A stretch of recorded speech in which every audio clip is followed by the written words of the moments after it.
ही आपली रेसिपी आहे आलू गोबी मटर टमाटरची भाजी। हे बघा मी थोड्या तेलामध्ये बटाटा पहिले छान फ्राय करून घेणार आहे। तुम्ही बघू शकता बटाटा आपला छान फ्राय झालेला आहे, तो काढून घेणार आहोत आपण आता। आणि ही फ्लावर घातलेली आहे ती सुद्धा मस्त अशी फ्राय करूया।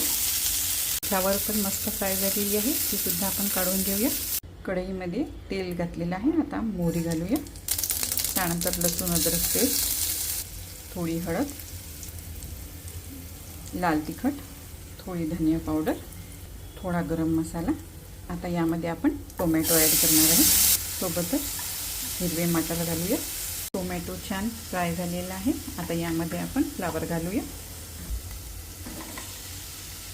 आता बटाटा, चवीनुसार मीठ घालूया। मध्ये आपण थोडं पाणी ॲड करूया, थोडी कोथिंबीर।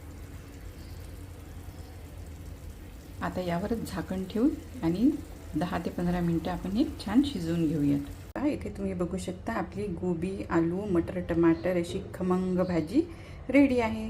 तुम्हाला ही जर माझी डिश आवडली असेल तर नक्की लाईक करा आणि माझ्या चॅनलला सबस्क्राईब करा।